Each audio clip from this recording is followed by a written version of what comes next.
Assalamualaikum warahmatullahi wabarakatuh. Anak-anak semuanya, sekarang kita akan belajar materi limit fungsi aljabar dan fungsi trigonometri. Nah, untuk fungsi aljabar itu sudah kalian pelajari ya waktu kelas 11 ya di eh, matematika wajib ya. Nah, di matematika peminatan ini kita akan belajar limit fungsi trigonometri. Ya. Nah, di sini ada dua ya yang akan kita bahas. Limit di keberhinggaan fungsi trigonometri. Ya. Jadi nanti X-nya menuju suatu bilangan tertentu. Nah, dan yang kedua adalah limit di ketakberhinggaan fungsi aljabar dan fungsi trigonometri. Nah, untuk fungsi aljabarnya sudah kalian pelajari di matematika wajib ya. Oke. Nah, di matematika wajib ya kalian sudah pernah belajar ya tentang limit fungsi aljabar. Nah, teorema-teorema limit pada fungsi aljabar. Nah, ini seperti ini ya. Jadi ada 8 teorema limit fungsi aljabar ya. Ibu tidak akan bahas di sini ya.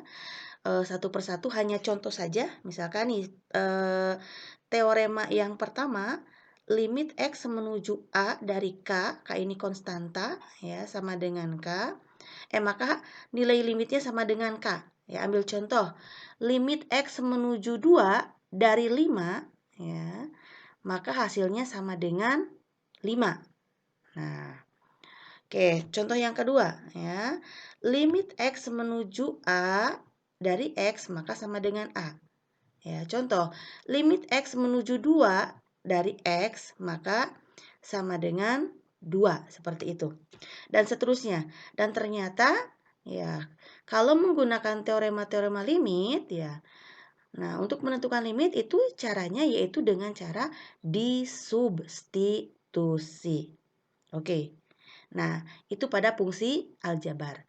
Nah, untuk fungsi trigonometri, nah teorema-teoremanya itu sama ya, seperti yang berlaku pada fungsi aljabar. Yang berbeda hanyalah fungsinya. Nah, kalau fungsi trigonometri, fungsinya adalah fungsi trigonometri. Oke, bisa dipahami ya? Jadi memang untuk menentukan nilai limit ya, konsepnya sebetulnya disubstitusi. Oke, teoremanya sama. Jelas? Oke, untuk lebih jelasnya lagi, kita langsung saja ke contoh ya. Oke, pengertian limit dulu ya. Nah, ini pengertian limit. Nah, ini Ibu hanya menuliskan saja. Ini sama ya. Seperti pengertian limit yang di fungsi aljabar. Limit X menuju A dari fx sama dengan L artinya ya. Limit fungsi fx untuk X mendekati A ya, baik dari kiri maupun dari kanan ya. Oke. Maaf. Baik dari kiri maupun dari kanan, maka fx-nya menuju nilai L. Nah, berarti limit X menuju A dari fx sama dengan L. Itu pengertiannya seperti itu. Oke, kalian sudah paham ya? Oke, langsung saja ke contoh. Nah, contoh yang pertama. Nah, hitunglah limit X menuju pi dari sin X dikurangi cos X. Ya, nah ini caranya sama ya seperti pada menyelesaikan limit fungsi aljabar, yaitu kalian tinggal substitusi. Di sini masukkan saja X-nya sama dengan pi. Jadi limit X menuju pi dari sin X dikurangi cos X itu sama dengan sin pi dikurangi cos pi. Nah, tinggal kalian hitung ya. Sin pi itu kan 180 derajat ya. Sin 180 derajat itu sama dengan 0 ya. Dikurangi cos 180 derajat ya. Itu sama dengan negatif 1. Jadi 0 dikurangi negatif 1. Maka hasilnya sama dengan 1. Oke, bisa dipahami ya. Jadi tinggal disubstitusi. Kita coba ke contoh yang kedua. Nah, hitunglah nilai limit X menuju 0 dari sin X dikurangi cos X dibagi sin X. Nah, oke. Nah, ini juga sama.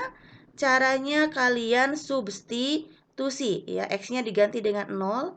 Jadi nanti ini sin 0 dikurangi cos 0 dibagi sin 0. Nah, tinggal dicari ya. Sin 0 itu sama dengan 0.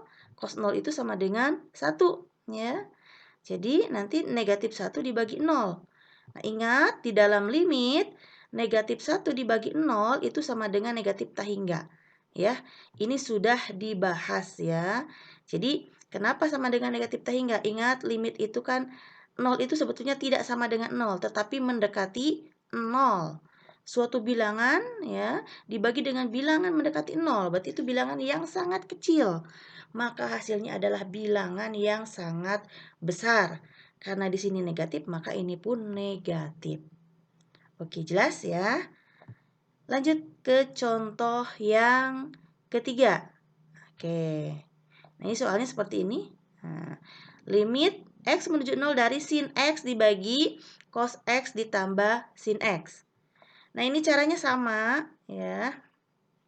Tinggal kalian substitusi ya. Substitusi sin 0 dibagi cos 0 ditambah sin 0. Oke, sin 0 sama dengan 0. Cos 0 1 ya, sin 0 juga 0, berarti 1 dibagi 0 dibagi 1. Maka hasilnya sama dengan 0. Oke.